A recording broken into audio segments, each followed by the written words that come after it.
Salam Pastor Paul, salam Bu Ana, salam juga buat Bu Sarma. Salam Bapak Ibu semua yang hadir di live Zoom dan di live YouTube, dan juga akan nonton siaran ulang kita hari ini.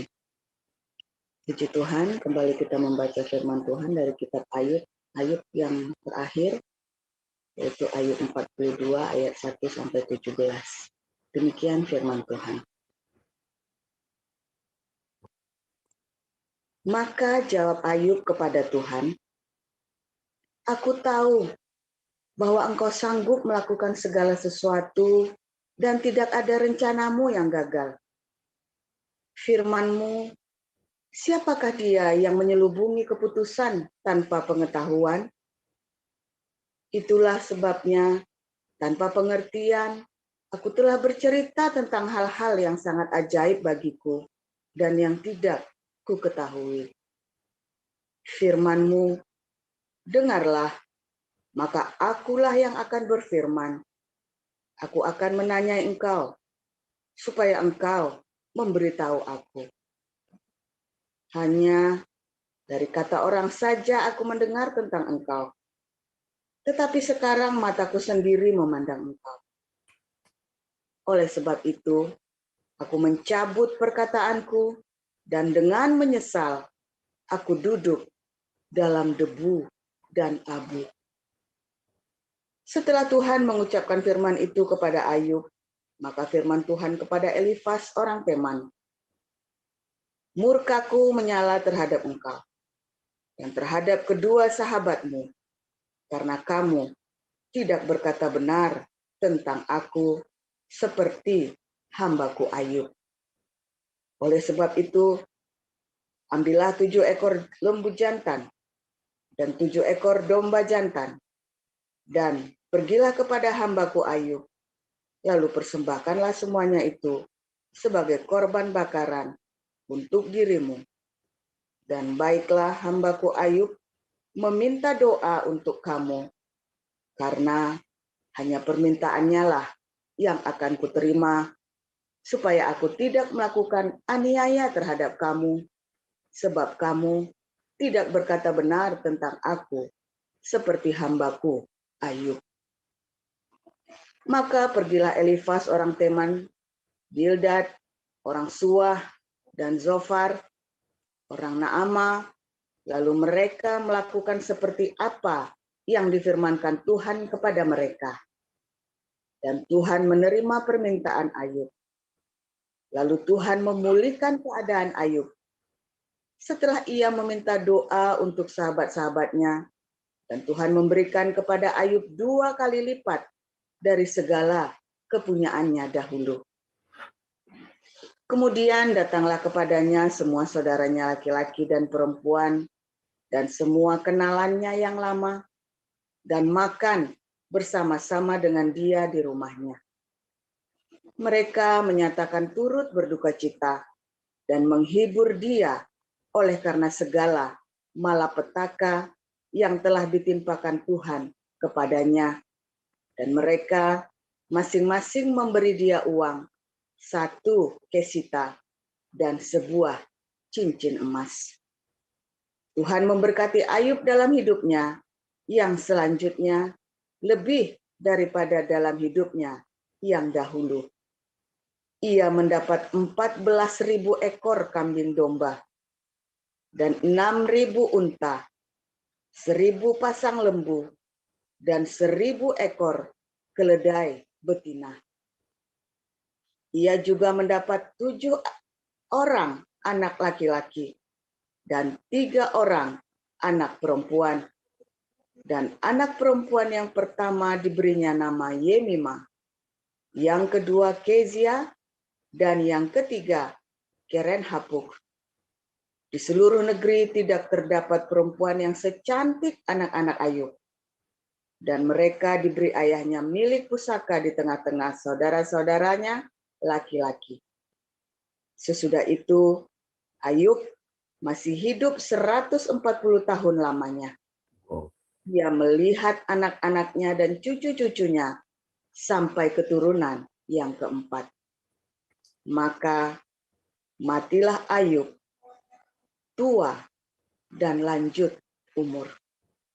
Demikian pembacaan firman. Silakan Bu Pipin. Ya, baik, saya lanjutkan. Filipi 3 ayat 1 sampai dengan 21. Demikian firman Tuhan. Akhirnya saudara-saudaraku, bersukacitalah dalam Tuhan. Menuliskan hal ini lagi kepadamu tidaklah berat bagiku dan memberi kepastian kepadamu. Hati-hatilah terhadap anjing-anjing, hati-hatilah terhadap pekerja-pekerja yang jahat, hati-hatilah terhadap penyunat-penyunat yang palsu, karena kitalah orang-orang bersunat yang beribadah oleh Roh Allah dan bermegah dalam Kristus Yesus dan tidak menaruh percaya pada hal-hal lahiriah. Sekalipun aku juga ada alasan untuk menaruh percaya pada hal-hal lahiriah. Jika ada orang lain menyangka dapat menaruh percaya pada hal-hal lahiriah, aku lebih lagi disunat pada hari ke-8 dari bangsa Israel, dari suku Benyamin, orang Ibrani asli, tentang pendirian terhadap hukum Taurat, aku orang Farisi. Tentang kegiatan, aku penganiaya jemaat. Tentang kebenaran dalam mentaati hukum Taurat, aku tidak bercacat. Tetapi apa yang dahulu merupakan keuntungan bagiku, sekarang kuanggap rugi karena Kristus. Malahan segala sesuatu kuanggap rugi, karena pengenalan akan Kristus Yesus Tuhanku lebih mulia daripada semuanya. Oleh karena dialah aku telah melepaskan semuanya itu dan menganggapnya sampah supaya aku memperoleh Kristus dan berada dalam Dia bukan dengan kebenaranku sendiri karena mentaati hukum Taurat, melainkan dengan kebenaran karena kepercayaan kepada Kristus, yaitu kebenaran yang Allah anugerahkan berdasarkan kepercayaan. Yang ku kehendaki ialah mengenal Dia dan kuasa kebangkitannya dan persekutuan dalam penderitaannya, di mana aku menjadi serupa dengan Dia dalam kematiannya, supaya aku akhirnya beroleh kebangkitan dari antara orang mati. Bukan seolah-olah aku telah memperoleh hal ini atau telah sempurna, melainkan aku mengejarnya kalau aku dapat juga menangkapnya, karena aku pun telah ditangkap oleh Kristus Yesus. Saudara-saudara, aku sendiri tidak menganggap bahwa aku telah menangkapnya, tetapi ini yang kulakukan, aku melupakan apa yang telah di belakangku dan mengarahkan diri kepada apa yang di hadapanku. Dan berlari-lari kepada tujuan untuk memperoleh hadiah, yaitu panggilan surgawi dari Allah dalam Kristus Yesus. Karena itu, marilah kita yang sempurna berpikir demikian.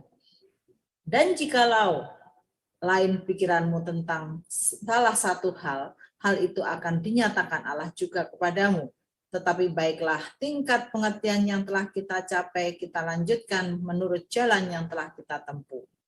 Saudara-saudara, ikutilah teladanku dan perhatikanlah mereka yang hidup sama seperti kami menjadi teladanmu. Karena seperti yang telah kerap kali kukatakan kepadamu dan yang kunyatakan pula sekarang sambil menangis, banyak orang yang hidup sebagai seteru salib Kristus. Kesudahan mereka ialah kebinasaan, Tuhan mereka ialah perut mereka, kemuliaan mereka ialah aib mereka, pikiran mereka semata-mata tertuju kepada perkara duniawi. Karena kewargaan kita adalah di dalam surga, dan dari situ juga kita menantikan Tuhan Yesus Kristus sebagai Juru Selamat, yang akan mengubah tubuh kita yang hina ini, sehingga serupa dengan tubuhnya yang mulia, menurut kuasanya yang dapat menaklukkan segala sesuatu kepada dirinya. Demikian bacaan firman Tuhan. Terima kasih para lektor. Silakan Pak Paul. Haleluya, luar biasa. Firman Tuhan mengungkapkan rahasia-rahasia kehidupan, ya, penderitaan, ya, dan semua hal yang kita lalui. Kalau kita melaluinya dengan tekun dan setia, ya, tanpa harus goyang hatimu, ya, tanpa harus kamu menyangkal Tuhan, meragukan kesetiaan Tuhan dan pembelaan Tuhan. Nah, maka rahasia-rahasia surga itu akan dibukakan bagi kita. Ya, coba kita lihat ya, ini ada di kelas apologetik ya. Saya mau tampilkan yang dari kelas apologetik. Ya, menarik sekali dulu dosen saya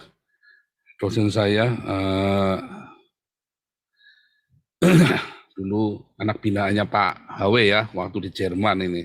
Dosen saya ini dosen pembimbing tesis saya S2, anak binaannya Pak HW dulu. Dia ada cerita ya tentang salah satu tafsir Yahudi tentang kitab Ayub ini ya. Bagaimana orang Yahudi itu menafsirkan kitab Ayub dengan cara menghitung gematria atau angka-angkanya. Ya, saya tampilkan dulu ini. Jam berapa ini? Ya, diburu ya, sedikit aja, cuma pendek aja.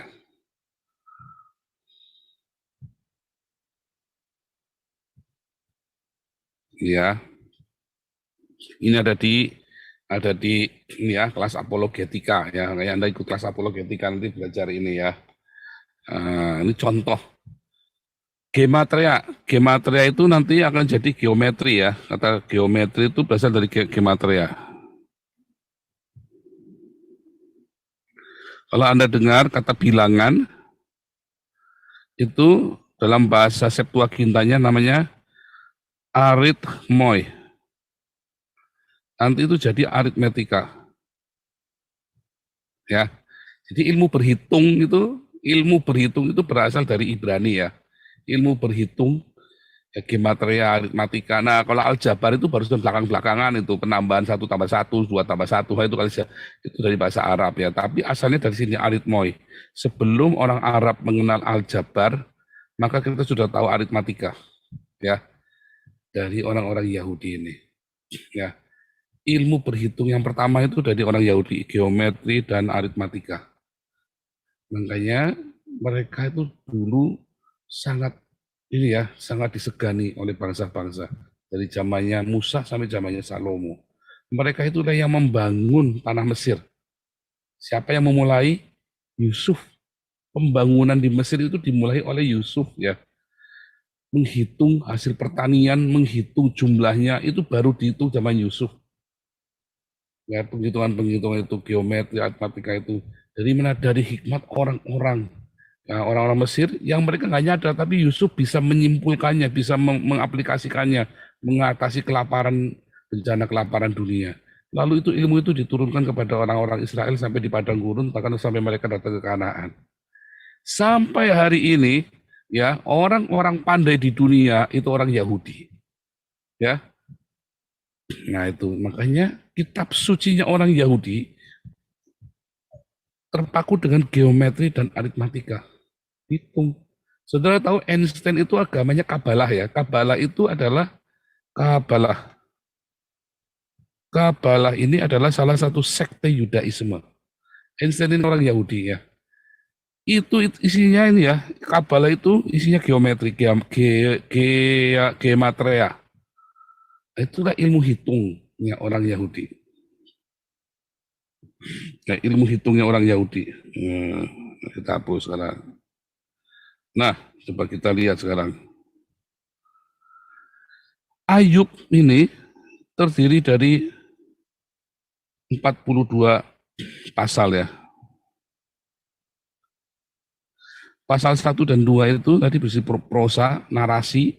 Pasal 3 sampai pasal 42 itu puisi. Narasi dan puisi, beda ya. Berbalas pantun itu tadi namanya puisi.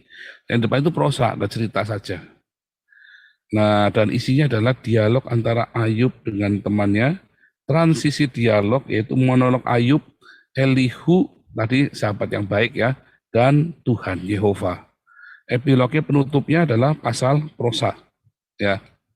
Nah, jumlah ayatnya Ayub, dialognya Ayub, debat kusirnya Ayub sama teman-temannya itu ada 577 ayat, tetapi kalau dihitung dari ada judulnya segala macam bisa 559 ayat. Tapi apapun jumlahnya tetap dijumlah ya. 5 tambah 7 tambah 7 atau 5 tambah 5 sama dengan 19. Jumlah nama Ayub itu kan ini ya, ini kebalik ini ya. Alif, Yod, Waw, dan Bet. Jumlahnya adalah 19. 2, alif itu kan 1, yod itu 10, ya, waw itu 6, bet itu 2. Ya, jadi jumlahnya 19. Kita jumlahnya ya, ini maksud saya seperti ini jumlahnya. Gimana jumlah? Ini ya, alif itu 1, bet itu 2, yod itu 10, waw itu 6. Itu ya, maksudnya begitu tadi ya, jumlahnya itu angkanya. Karena itulah aritmatikanya, itulah gematrianya. Ya, itulah gematrianya. Nah, kita balik lagi tadi. Ayo. Ya. Maka di jumlah 19. Ternyata Ayub itu sedang bercerita, namanya Ayub ini sedang bercerita tentang perdebatan. Debat kusir. Maksudnya adalah mereka berdebat kusir tentang agama tanpa mereka ngerti apa yang ada di dalamnya. Nah, itu maksudnya seperti itu ya. Debat kusir, kita seringkali debat kusir agama. Anda debat kusir agama, pendeta sama jemaatnya, jemaat sama jemaat duduk lagi bertamu, cerita tentang agama, lalu debat kusir. Ngerti nggak? Kamu ngerti nggak yang kamu ceritain itu apa? Kalau yang kamu bicarakan apa, kamu ngerti nggak? Apa cuma teori doang atau cuma asumsi-asumsi? Orang-orang Islam itu kalau lagi debat sama Rudi Yohanes, sama Deki, sama siapa, sama Muri Wali, tahu nggak sih kamu lagi bicara apa sebenarnya? Cuman sport otak kan? Wah, asah kengawuran, saling otot-ototan, okol-okolan, akhirnya hujat-hujatan kan? Karena tidak tahu yang tidak dibicarakan apa. Buktinya apa? Prakteknya 0. Ada nggak orang Islam, ada nggak orang-orang Kristen yang debat-debat itu yang melakukan seperti yang kita grup kita lakukan? Nggak cuma ngomong, kita lakukan. Berkarya nyata. Nggak ada. Mengapa? Karena 0. Mereka itu cuma debat kusir, otot-ototan, okol-okolan. Makanya saya nggak simpatik. Ya. Karena cuma okol-okolan. Dari dulu begitu, saudara.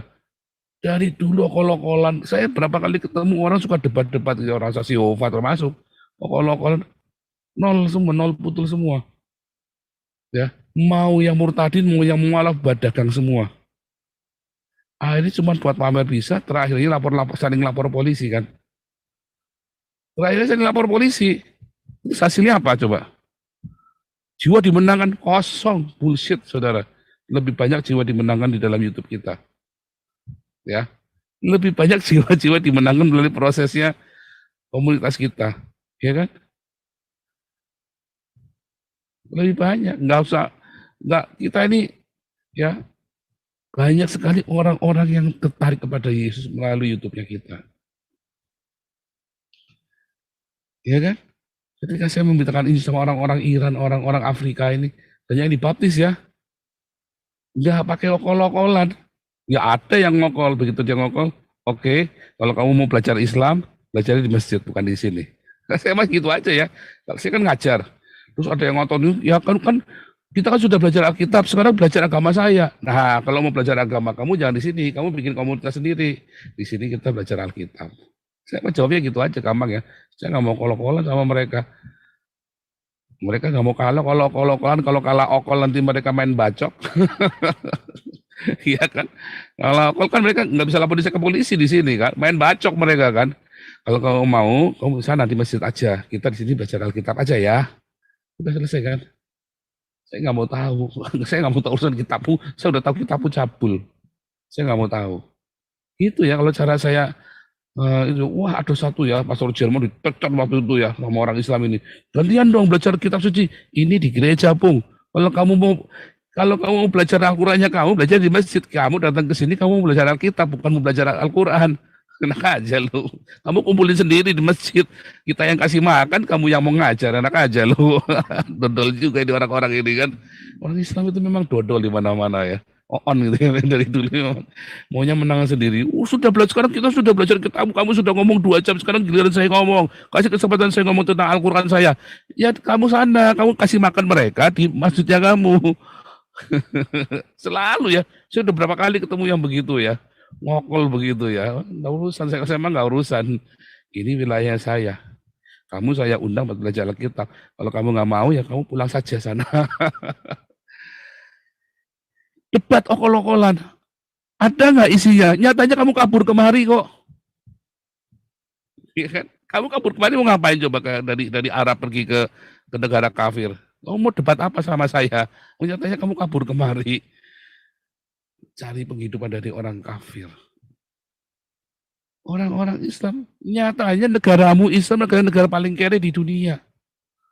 Itulah kata Ayub berasal ya.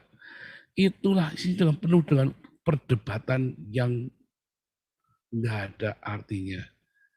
Teori-teori agama. Wah, kamu kalau udah sholat 5 kali udah masuk surga, gundulmu peang. Gundulmu peang. Muhammad aja nggak sholat. Emang sholatnya berapa kali Muhammad coba? Ada yang kasih tahu nggak? Nggak ada, di Al-Quran nggak ngajari Anda sholat. Hadis mana yang ngajari sholat? Berapa kali, harus 5 kali, berapa kali. Kitab kuning yang ngajari, kitab kuning baru ada berapa ratus tahun kemudian. Artinya bahkan Muhammad aja mungkin nggak sholat, saudara. Karena Al-Quran aja nggak ngajari sholat. Iya kan? Nah, jadi okol-okol harus buat apa coba kamu setelah okol-okolan itu? Merasa agamamu menang.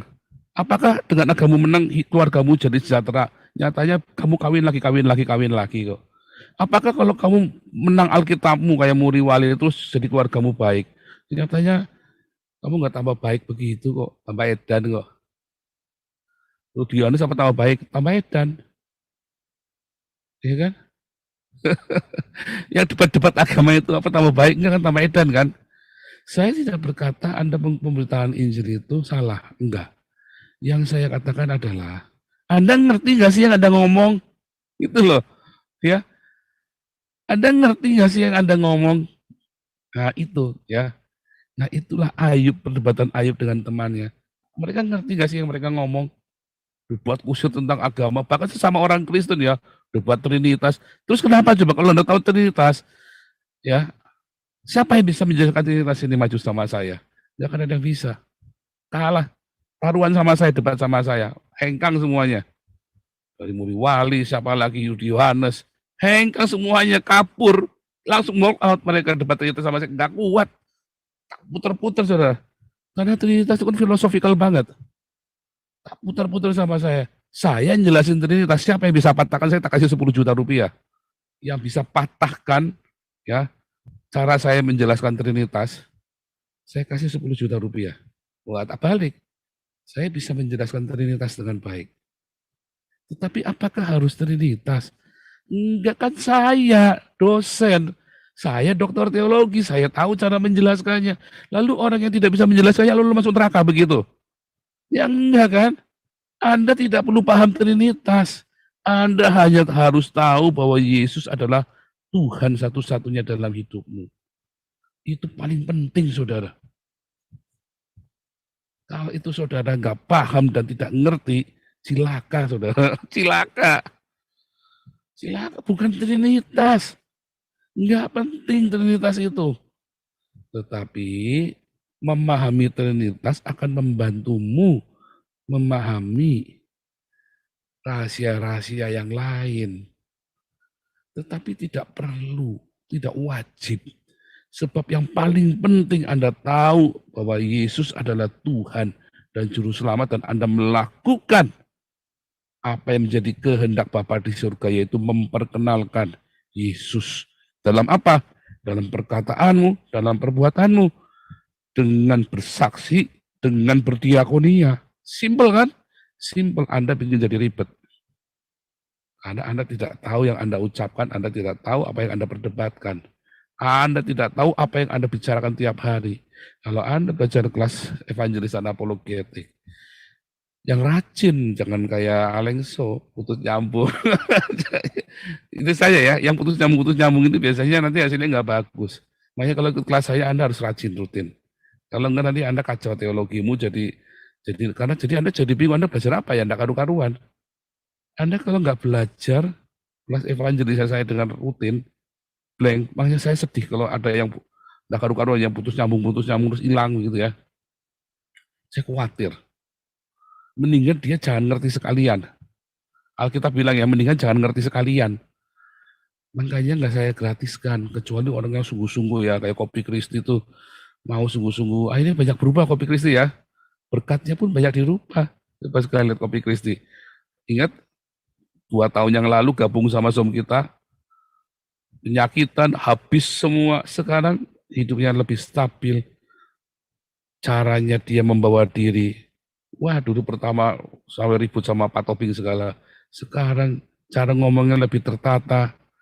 Oh, itu salah satu ini ya, Kopi Kristi evangelis kita. Dan saya berharap stabil ya, karena orang bisa tiba-tiba berubah kan. Tetapi kita berdoa, doakan ya Frankie ya, yang di Bali itu kita doakan. Nanti kapan-kapan Frankie suruh bawakan firman Tuhan juga ya. Ini Frankie, lakukan ya orang-orang yang tertata nih, ikut pemuridan. Sampai selesai, sampai tuntas. Jangan putus nyambung nggak jelas. Kalau Anda nggak paham, cepetan ulangi video-video berikutnya. Ya, jangan sok tahu, ikutin. Ada satu ya, yang di luar negeri, yang di Eropa ini, ikut kelasnya rajin, tetapi outputnya kok beda. Saya sedih sekali. Ternyata apa? Setelah belajar sama saya, dia belajar macam-macam, ilmunya diracik jadi satu sama dia. Kacau, saudara, bubar. Waduh, ini nggak salah. Yang kadang-kadang dia pakai ilmunya, kadang waduh.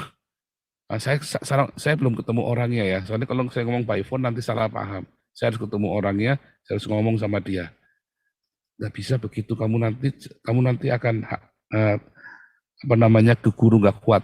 Jadi bingung kamu nanti. Udah kelihatan bingung dia. Ketika saya lihat cara dia ngomong, wah ini orang bingung ini. Teologinya comot sini, kalau dia lagi ngomong apa bisa berubah. Nanti tiba-tiba dia berusaha nggak konsisten. Wah, kamu orang bingung teologi nih. Bisa sesat ya. Dia aja tersesat, bukan sesat dia jahat, bukan, tapi dia akan tersesat, akan bingung dia. Nanti dia akan bingung, nanti terakhir nggak tahu lah, nggak mau tahu deh. Akhirnya karena nggak ada yang mengakar di hati dia nggak firm. Ya karena ambisius ya, dia ambisius ingin memulai pelayanannya. Saya sedih ya, saya bilang aduh harusnya jangan. Cuman saya belum ketemu, saya mau nanti kalau udah ketemu saya baru ngomong supaya jangan salah paham, karena kami mengasihi orang ini. Banyak sekali yang begitu ya. Makanya kalau belajar itu kelas evangelis, kelas apologetik yang tuntas. Karena apa yang saya ajarkan itu membongkar banyak sekali dogma. Ya. Nah kita lihat lagi ya. Ada 1024 ayat ya. Kitab Ayub ini kan 42 pasal terdiri 1024 ayat. Di tengah-tengahnya ayat ke-512 adalah Ayub 22 ayat 27. Bunyinya apa? Jikalau engkau berdoa kepadanya, ia akan mengabulkan doamu dan engkau akan membayar nazarmu. Stop di situ. Dialog Ayub dengan 3 temannya ada 203 ayat. 2 tambah 0 tambah 3 sama dengan 5 adalah huruf He. Huruf He. Ya, huruf He. Maksudnya seperti ini, saya tunjukkan ya. Salah. Ini huruf He, ya. He, huruf Ibrani itu ada gambarnya ya. Seperti huruf Mesir, karena mereka berasal dari Mesir kan. Nah ini loh, huruf He. Tangannya ada begini, ngangkat tangan. Ya. Gitu ya, kelihatan ya. Ngangkat tangan ke atas begini, orangnya ngangkat tangan 2. Itu maksudnya begitu piktogram namanya, kayak huruf Mesir. Setiap huruf itu ada gambarnya. Ini bukan kata saya, ini kata pengajaran Abinik ya.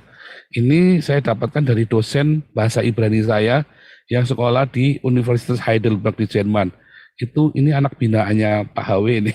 Ya, jadi anak binaannya Pak HW. Pak HW kenal ini sama orang ini. Ya. Ini adalah tangan yang menengadah. Di huruf He, tangannya ke atas. Ya, ini belum selesai, nanti saya tambahin yang dari saya ya. Jadi saudara, dari cerita tentang Ayub ini sebenarnya, ya gematria dari Ayub ini, 1 ya, Ayub adalah perdebatan tanpa arti. Mereka nggak ngerti, saudara. Mereka debat agama, perdebatan agama ya, apa tanpa mengerti. Debat nggak ngerti. Ribut, pepesan kosong, ribut, barang nggak jelas. Oh, mereka semua sama-sama nggak ngerti Tuhan, cuman kayak yang mereka yang paling tahu tentang Tuhan. Kayak Tuhan itu ada tidur sama dia tiap hari itu. Siapa yang tahu istri saya selain saya? Bahkan orang tuanya saja tidak akan mengenal istri saya lebih dari saya mengenalnya. Saya enggak. Lawang orang tuanya hidup sama anak cuma 17 tahun. Anak hidup sama saya itu sudah 23 tahun, hidup satu ranjang, plus kami kenal, ya pacaran 7 tahun, 30 tahun saya kenal anak coba. Ya, nggak mungkin orang tuanya lebih kenal anak daripada saya kenal. Memang orang tuanya lebih memahami anak-anak, anaknya cinta. Cinta itu membuat memahami. Ya, tapi kalau kenal, karena saya juga cinta. Cinta itu membuat kita mengenal. Kita ada bertengkar, kita ada ribut. Kenal. Ya. Ini orang debat tentang Tuhan, mereka ya sama teman-temannya tadi ribut tentang Tuhan. Kayak Yaha itu loh. Nah, Anda suka begitu enggak? Meleter ya, orang-orang Eropa itu kalau udah dengar gitu langsung apa sih ngomong apa entut dibilang gitu kan, ngomong apa sih kamu itu Tuhan nggak realistis. Makanya orang-orang yang berdebat dengan Tuhan nggak akan realistis, saudara. Orang-orang yang suka debat wah Tuhan gua tanpa dia ngerti, yang penting Anda lihat jalanin nggak hidupnya, nggak realistis, nggak akan realistis orang ini. Wah Tuhan, fanatik membabi buta, hidupnya enggak karu-karuan, saudara. Ya. Dua. Dalam perdebatan-perdebatan itu, daripada Anda berdebat, mendingan Anda angkat tanganmu. Angkat tanganmu. Apa artinya? Menyerahlah kepada Tuhan. Jangan banyak cakap, jangan banyak mulut, saudara. Jangan banyak protes. Sangat pada Tuhan. Aku berserah. Oh, dalam pergumulan kami itu, kami akhirnya coba bisa angkat tangan. Pada Yesus, Juru Selamat, udah mau ngomong apa lagi? Aku berserah. Mau ngomong apa lagi? Mau debat apa lagi? Orang cuma bisa menghakimi saya, orang cuma bisa ribut tentang Tuhan, ngajari tentang ini, pendeta-pendeta cuma teori. Prakteknya kagak. Ya kan? Mendingan angkat tanganmu cari Tuhan sungguh-sungguh. Angkat tanganmu berserahlah kepada Tuhan. Saudara tahu huruf He ini artinya juga apa? Ingat enggak? Saya dulu pernah ngajari Anda Abram dan Sarah. Maka jadi Abraham. Ada huruf He-nya, maka jadi Sarah. Adam ya diberi hembusan nafas Allah. Ingat ini. Jadi huruf He ini selain angkat tanganmu, ketika kamu mengangkat tanganmu, maka ada hembusan nafas Allah di situ. Ya, ketika kita angkat tangan membentuk huruf He, maka akan ada hembusan nafas Allah, apa? Roh Kudus, rema itu akan diberikan kepadamu. Dan tiba-tiba kamu celing-celing, kamu tahu apa yang harus kamu lakukan. Kamu tiba-tiba punya hikmat, tiba-tiba punya pengertian, tiba-tiba Tuhan buka semua jalan yang tertutup. Daripada Anda debat kusir masalah agama sama pendetamu, berfilosofi kehidupan, bikin mumet, malah akhirnya jadi penghakiman. Ya, Anda angkat tanganmu, sembah Tuhan, maka kamu akan terima rema dari Tuhan Yesus. Stop, berhentilah dengan kekuatanmu sendiri. Tetapi minta hikmat, hati-hati dalam setiap langkahmu supaya jangan kekuatanmu sendiri. Tapi harapkanlah pada Tuhan. Ya, Harapkan pada Tuhan. Ada orang fitnah kamu, serahkan sama Tuhan. Apa yang harus aku lakukan Tuhan? Iya kan? Aku jawab, aku serang balik, atau apa Tuhan? Tapi yang pasti Tuhan tidak ingin Anda membunuhnya. Anda tidak ingin Tuhan tidak ingin Anda membalasnya. Itu yang sudah pasti. Ketika orang mau, itu sebabnya kita nggak mau balas ya. Orang-orang seperti Amin Wijaya, seperti siapa yang memfitnah-fitnah kita itu kemarin ya. Cuman kita harus klarifikasi. Ya ingat, tampar pipi kiri, kasih pipi kanan. Tampar kasih pipimu, kasih pipi yang satunya. Artinya apa? Harus klarifikasi. Kita punya hak klarifikasi, tetapi tidak usah okol-okolan. Ya kan? Nggak usah okol-okolan. Ya, apalagi kalau itu saudara kita, lepaskan saja. Biarin saja. Nanti Tuhan yang membela kita. Pembelaan Tuhan itu kan amat sangat nyata nanti. Ya kan? Apa kalau misalnya ini kita lapor polisi, boleh. Tetapi Anda tanya Tuhan dulu, benar enggak? Benar enggak itu cara Tuhan? Serahkan sama Tuhan dulu. Biar Tuhan yang beracara nanti. Ya kan? Jangan penuh dengan kemarahan, jangan lagi emosi Anda bertindak. Angkat tanganmu dulu sama Tuhan. Jangan pernah mengambil keputusan di dalam masalah-masalahmu saat kamu lagi emosi. Hukum anak, pukul anaknya lagi emosi gak boleh. Jangan serta-merta anak begitu langsung dipukul. Jangan, diam dulu. Tenangkan hatimu dulu, kamu sudah tidak emosi. Ya, anaknya dipanggil, oke. Ambil rotan, sambil ngomong, tak, tak, 3 kali. Anakmu tahu kamu sayang dia. Tapi kalau kamu lagi emosi, kamu hantam dia, salah-salah kamu mukulnya nggak jelas. Nggak terukur. Anakmu bener tambah bener, enggak. Anakmu akan relaktan karena kamu berontak. Ya, itulah sebabnya saya jaga sekali. Bukan kita rotan anak kita, tetapi tidak boleh dengan emosi, tidak boleh dengan kalap. Jangan juga waktu kita sedang berhadapan dengan orang lain, lagi di jalan kodok-kodokan, jangan lagi emosi. Kalau dulu saya emosi ya, di tengah jalan orang jalan tak tembak aja, gelut, kelai-kelai, dan enggak urusan. Badan saya gede kok, ya kan, keker dulu enggak urusan. Tetapi itu enggak baik, ya. Paling penting apa? Tenang, udah tenang, kita mau apa nih? Polisi, gimana? Udah, pepet, diam dulu aja. Biarkan dulu orang itu gubrak, di mana tenang. Dilihatin aja. Tuhan, beri aku hikmat. Aku harus bagaimana? Kan suka di sana kan suka digubrak-gubrak orang kan? Orang-orang kurang ajar itu kan? Orang-orang yang sakit jiwa itu kan, kayak saya dulu kan sakit jiwa. Tuhan, aku harus bagaimana? Serahkan sama Tuhan dulu. Serahkan, Tuhan, aku harus bagaimana? Nanti Tuhan akan memberikan hembusan nafasnya. Hei, huruf H itu kan, Adam itu juga diberi hembusan nafas ilahi supaya dia mengerti, bisa menanggung covenant, perjanjian Tuhan yang ada dalam hidupmu. Makanya Anda harus angkat tanganmu dulu membentuk huruf H. Aku berserah pada Yesus, Juru Selamat. Aku berserah. Di situ hembusan nafas Allah akan turun. Roh Kudus akan turun dalam hidupmu. Rema itu akan hidup dalam hidupmu. Ya, kayaknya dalam penderitaan Anda akan tahu. Saya tahunya dari mana ini. Tadinya saya nggak mudeng ya baca ini.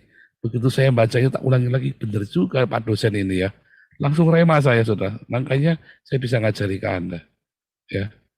Tapi Pak dosen yang ngalamin ini malah dia ngatain saya sesat hari ini. Anak bidanya Pak Abe juga, teman baiknya Pak Abe ya. Padahal ini Pak ini dosen saya ya, dosen pembimbing tesis saya ngajari ini. Tapi ini dari saya sendiri, rema ini saya ngajari ke Anda. Teorinya ini dari dosen saya dulu ya. Dia belajar 7 tahun ya, belajar 7 tahun bahasa Ibrani. Khusus belajar Ibrani itu 7 tahun dia ngerti tentang ini. Bagus ya, ini tesis ini adalah ini ya disertasinya beliau ya, yang saya kesimpulan dari disertasi beliau yang saya ajarkan ke Anda. Bagus ya, bagus. Tapi kalau cuma sekedar teori, buat apa? Mendingan Anda ini tadi punya remanya.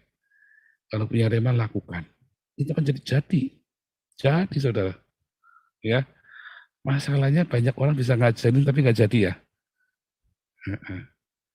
Banyak orang tahu tapi dia tidak paham, tahu, nggak paham, dan tidak punya rema, nggak sampai bergerak.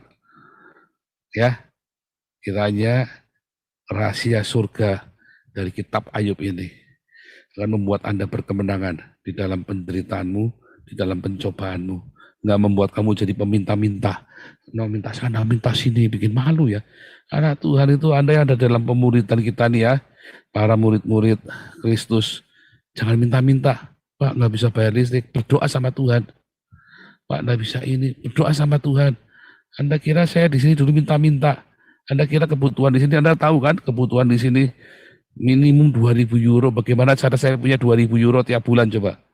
Kalau Anda nggak punya 2.000 euro, Anda kelaparan di sini, saudara. Bingung bayar rumah gimana coba? Tetapi dengan cara yang ajaib, Tuhan buka jalan. Karena saya punya rema ini. Serahkan sama Tuhan. Aku berserah pada Yesus, Juru Selamat. Aku berserah. Uji dong firman Tuhan, Jehovah Jireh, Allah menyediakan. Ya, Amin. jangan minta-minta. Amin. Silakan Pak Abed, Tuhan Yesus memberkati.